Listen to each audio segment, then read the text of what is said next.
Well. Good afternoon, good morning, good evening, depending on where you are. We are here on the Candid Money Talk. I hope you can hear me. I can tell my volume is a bit low. I hope it's better now. Let's see.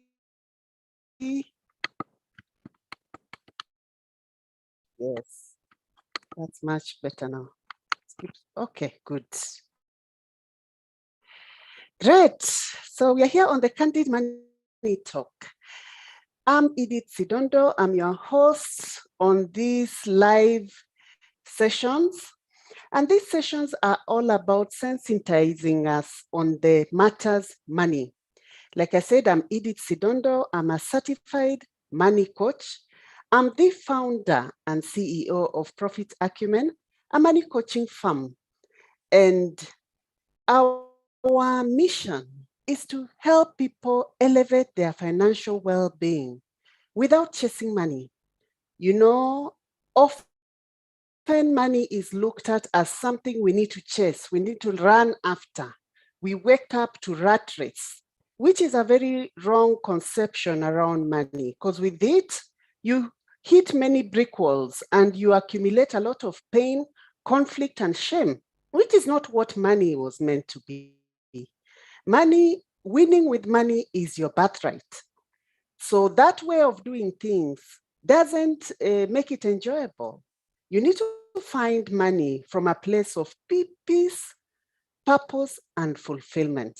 So that's what we are all about. And the Candid Money Talk is just the beginning of what we do. It's the space where we open the money closet and sensitize all of us on this subject of money so that we can relate with it from an open heart, open space.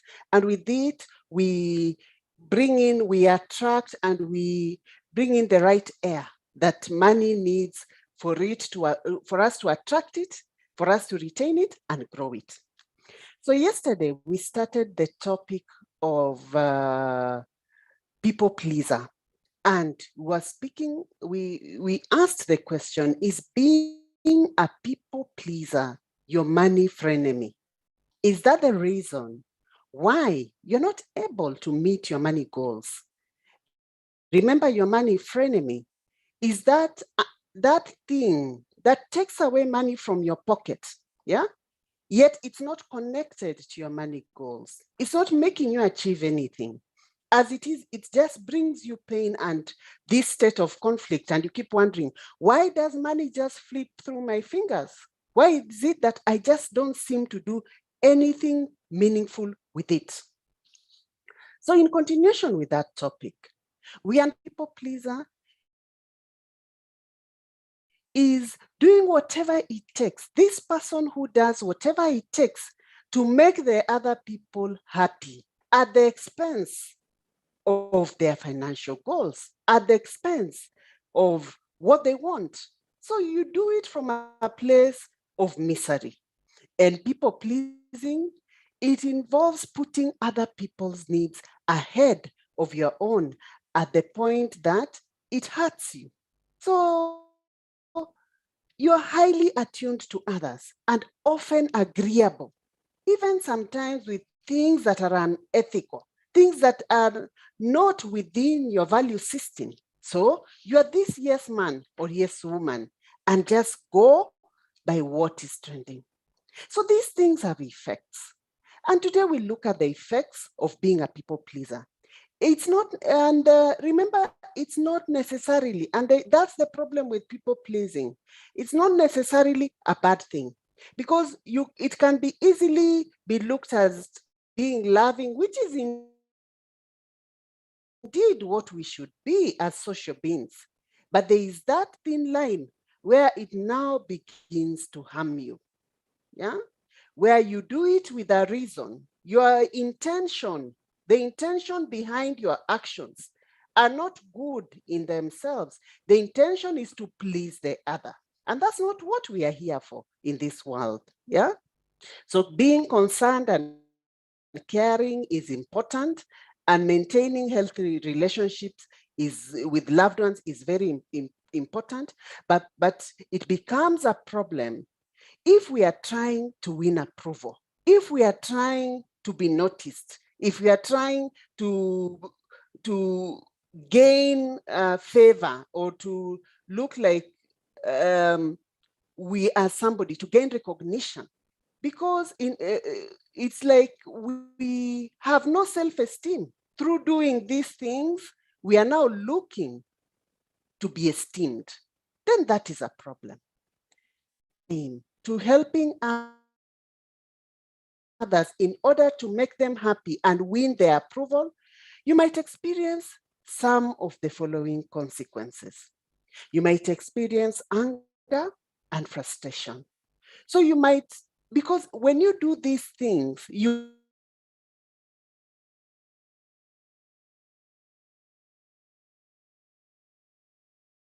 and with that you becomes the frustration, because often your people are busy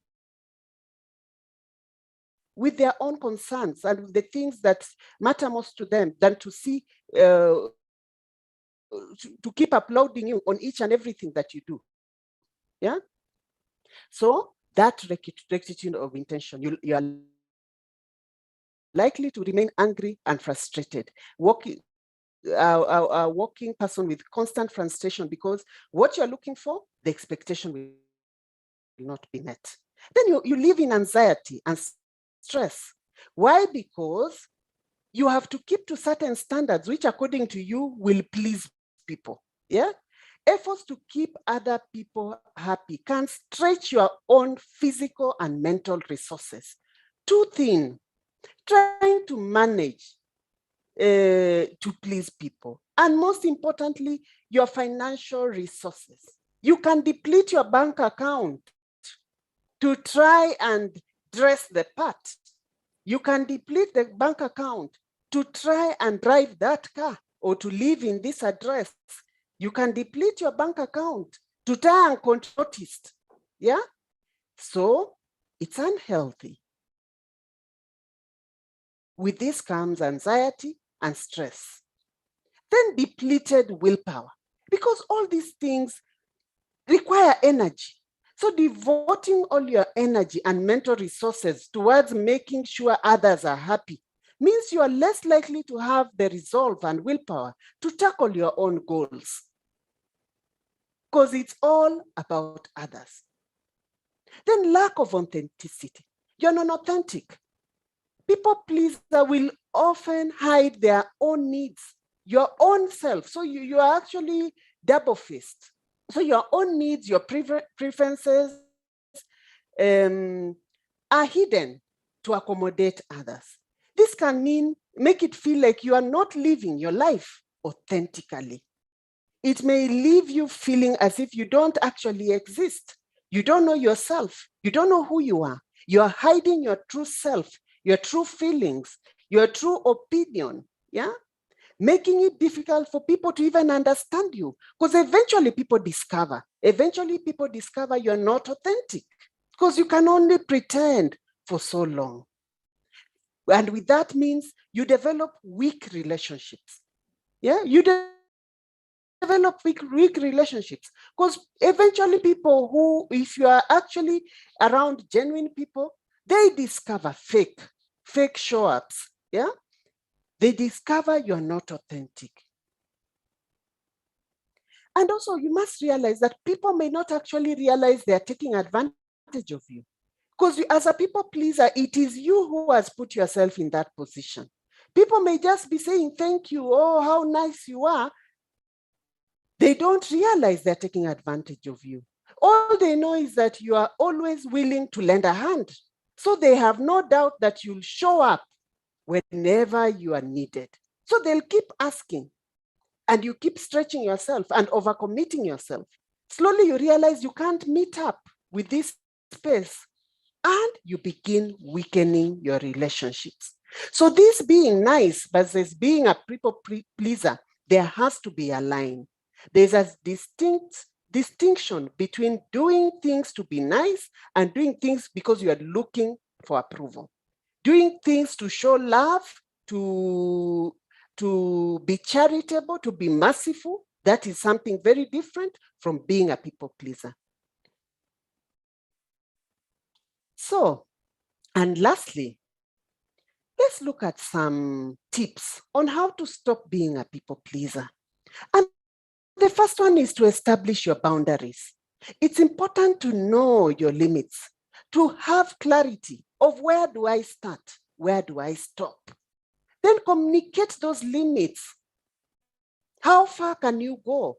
Yeah, even if it's an outing that you are out with your friends, define your limits. What time can I come and what time can I leave? Be clear and specific about what you're willing to take.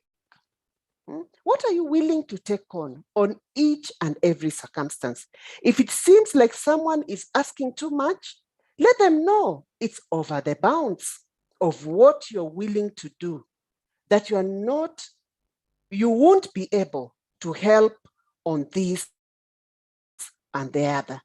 There are also other ways to create boundaries in your life to help rein in your people-pleasing tendencies.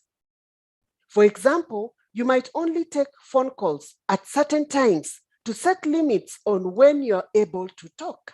There are times when I do it. There are times when I'm not reachable. Why? Because I have to focus on other things. I have to take care of my solitude. There are times when for me, phone calls are no-go zone. So you can use that to work on your people-pleasing tendencies. And also explain to people, especially the people you know who may need you. Just explain to them, I'm not available at specific times of the day or of the night. This can be helpful because it ensures that you are in control. Yeah, you have control of not only what you are willing to do, but also of when you're willing to do it. Then start small. Just start with small steps. You know the areas. When you are doing this people-pleasing business, you are very aware of what you're doing. You know the areas where this thing starts. So it can be hard to make a sudden change. So it's often easier to begin by asserting yourself in small ways. Yeah, because this is a behavior. It's a behavioral pattern. And in many cases, you not only have to retain yourself, you also have to work on teaching the people around you to understand that now things are different. The people who are used to be pleased by you. Yeah. So you need to now begin by small steps that help you work your way to being less and less of a people pleaser. So set goals and priorities. Yeah. Be clear on what you want. Define your lifestyle. Define your money goals. Define your lifestyle and the related money goals that go with that. And with that, now you have something specific you're working towards that will pull you away from focusing on this very disempowering aspect of pleasing people. So, because we have limited time as human beings, we have 24 hours in a day. The moment those 24 hours are preoccupied by clear goals, something specific you're working on, by focusing on the right things, like for me, my priority is God, my family, my work. Yeah. So when things seem to come in between that, I'm very alert and aware to change course so that I come back on my priority list. So define your priority list and work by it. Okay, so I hope this has been of help. And don't forget to ask for help if you need help. I cannot tell you some of us could not have reached, let me not say some of us, myself, I would not have reached where I am today, speaking to you about these things, having suffered from the same thing of people pleasing. I would not be the person I am today, very clear on my priorities, on what I need to do, what influence I need to have, impacting people, changing lives, if I didn't go for coaching, if I didn't get mentorship, if I was not held by the hand. So stretch your hand where you need help, and so that you can change this.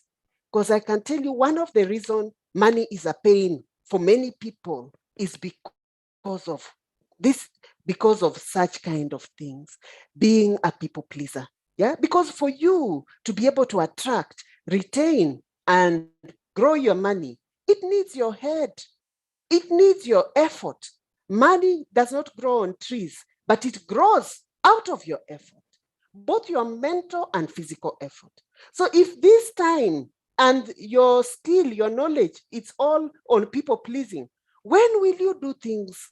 When will you be able to grow and meet your money goals? So pay attention to this. Raise your hand, ask for help when you need it. So allow me to share with you what we are running with today. Not actually today, this month. We have the Money Journal on sale. It's a Christmas value pack. You get 2 My Money Journals for the price of 3,000 Kenya shillings. That is $30. And when you buy 20 copies, you get a free 2-hour training, a very transformational training to prepare you for 2022. So if you're a chama, a group of people, you're a group of employees, you're 20 of you and above, get copies of your money journal. For 20 copies, we get you in a forum and we give you a training to empower you on Money Matters 2022. And the money journal is a hands-on guide for you and your money. It is that avenue, the beginning for you to elevate your own financial well-being. Many people watch this forum. Some of you have not reached out. Please remember, if you are not specific and you do something about your money dynamics, next year this time, the story will be the same. You have to be intentional and do something for things to change. Then the Money Coaching Hub, our very exciting online collaborative learning space for professional women employed and in business. In Tackle Matters Money, we have specific money themes that we deal with every quarter. And in Q1 2022, our topic is Attract Your Desired Income. Yeah, bring money into your pocket. So the topics for the first 3 months of 2022 are out: essentials to earning more money, how to effectively tap into your financial genius, how to price yourself and your business effectively. So book and take your subscription for the Money Coaching Hub. And remember to grab a copy of your ebook, a simple start guide to elevate your own financial well-being. See you in the next episode. I forgot to announce we are in episode 30. Great.